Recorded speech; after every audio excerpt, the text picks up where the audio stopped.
रात के 2 बजे पुलिस ने नाके पे एक नौजवान लड़की और लड़के को रोका। वो मोटर बाइक पर थे। उन्हें मामला समझाने में देर नहीं लगी। रोक का थाने ले गए। हाँ बीबी, क्या लगता है तुम्हारा? शी शोर है। थानेदार की गर्जदार के सामने लड़की की आवाज बिल्कुल मधुम थी। वो किसी अच्छे घर की मासूम सूरत लड़की थी। लड़के को जिस बार गाड़ी में बिठाया गया था लाया गया। ये बीबी क्या लगती है तुम्हारी? बहन है मेरी। अच्छा बहन है। ये कहकर थानेदार ने उसके चेहरे पे थप्पड़ों की बारिश कर दी। कहाँ से हुआ करके लाए हो इसे?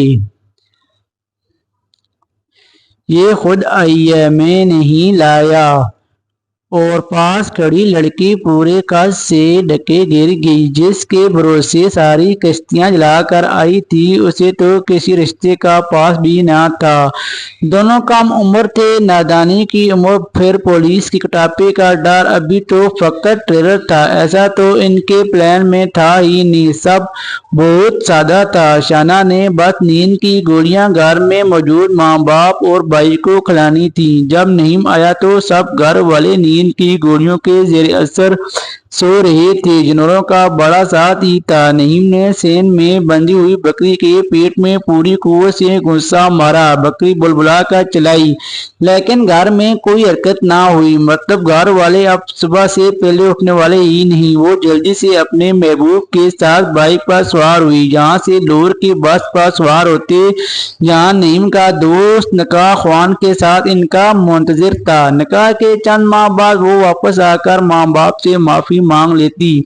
वो लाडली थी, बाप बहुत मोहब्बत करता था और उससे माफ क्यों ना करता। सारा मंसूबा तैयार था, लेकिन इसमें पुलिस का तो जिक्र भी ना था। ये तो आफत नागानी बन का टूट पड़ी और इस आफत ने नहीम को पाबंद तलाश किया। शाना के बताए पते पर पहुंची। घर के बाहर ट्यूबवेल था। शाना ने गाड़ी से उतरते ही इस कुएं में छलांग लगाने की कोशिश की। सिपाहियों ने बड़ी मुश्किल से उसे काबू कर रखा था। ये सब इतना अचानक हुआ कि लेडीज कांस्टेबल बुलाने का वक्त ही नहीं था। दरवाजा खटकाया गया। सो ही किस्मत की तरह कोई जगह ही नहीं। दोस्त के ताया जात और खुद ताया शोर सुनकर आए। थानेदार से मामला दरियाफ्त किया। चाचा के बेटे ने द्वार फलांग का दरवाजा खोला और सबको घर में बिठाकर कुंडी लगा दी।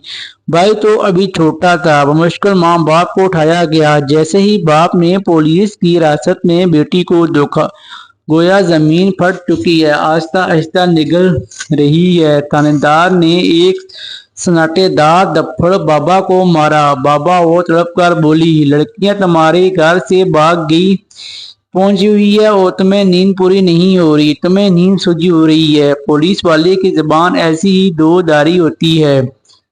अगले बंदे के वजूद के छितरे उड़ जाते हैं, लेकिन यहाँ तो वो जिंदा ही नहीं था। ऐसा जैसा कि बुरे ख्वाब के जेर असर हो।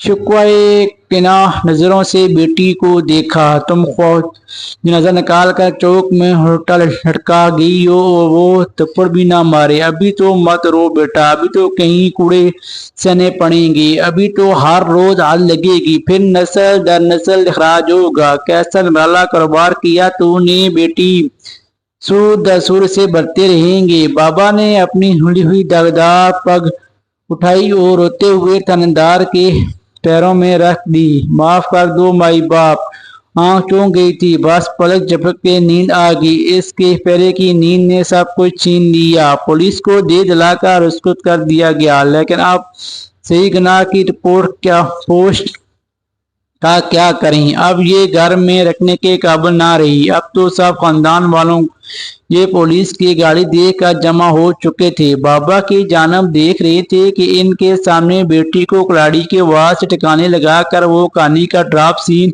देख कर अपने घरों में मौजूद तमाम जवान लड़कियों को बताएंगे कि ये मोहब्बत और ये इसका अंजाम। लेकिन बाबा के हाथों में अब इतनी सकत भी ना थी। हाथ में मसली हुई पगड़ी ले भाई के जानब लपका। लाला मेरी बेटी ना समझ है, अपना समझ के पर्दा रख ली। اور شانہ مرتے مرتے اکڑے سان لینے لگی۔ تایا کے بیٹے سے شادی کا مطلب تمام عمر نزک کی حالت میں رہنا تھا۔ اس کے اترے پن کی وجہ سے بابا نے انہیں رشتے سے انکار کیا تھا۔ اب ہاتھ جوڑ کر اس کو پیش کر رہے تھے۔ تایا کے خون نے جوش مارا۔ ٹھیک ہے، میرا ریمان شادی کرے گا۔ لیکن ریمان فوراً اٹھا۔ ٹھیک ہے، مجھے منظور ہے، لیکن نکاح کے بعد میراث اس کا فیصلہ میں کروں گا۔ میں اسے بچا نہیں سکتا۔ اگر یہ مر گئی تو اس کا خون معاف ہوگا مجھے۔ بابا نے سہم ہو کر دیکھا اور تایا کے کندھے کا سہارا لے کر اٹھتے ہوئے کہا، رات بہت ہو گئی ہے، لالا بچوں کو گھر لے جا۔ یوں سب ناکام لوٹ آئے۔ صبح کا سورج اٹھنے سے پہلے بات تمام گاؤں میں پھیل چکی تھی۔ وہ لاڈلی تھی، اس کی جان بخش کر دی گئی تھی۔ لیکن کیا جان بخشی تھی، یہ تو تمام عمر کی قید تھی۔ وہ کماروں کی ذات کا لڑکا تھا۔ دل ہار بیٹھا تو محبت نامے لکھنے لگا، شانہ پڑھ کے جلا دیتی، یہاں تک کہ الفاظوں کی تپش سے پگھلنے لگی۔ وہ پروانہ بنا تو قانون قدرت کے پرانے قانون محبت کے تحت خود ہی شمع کی شروع ڈل گئی، روشنی پھیلنے لگی، یہاں تک کہ اس کے 400 اجالے ہو گئے۔ مقدر کے اندھیرے اس چونکاؤں کی بدولت نظروں سے اوجھل ہو گئے۔ یہ مہتم روشنی کیسی آگ میں بدل گئی، تمام گھر جل کے خستر ہو گئے۔ کیسا کالک مقدر میں بڑھ گئی۔ ماں تو بس روتی ہی رہتی، اس سے کوئی بات نہ کرتا۔ آخر کسی رشتہ کروانے والے کی مدد سے دور دراز کے گاؤں میں اس کی رخصتی اس تنبیہ کے ساتھ کر دی گئی کہ تم ہمارے لیے مر گئی اور ہم تمہارے لیے۔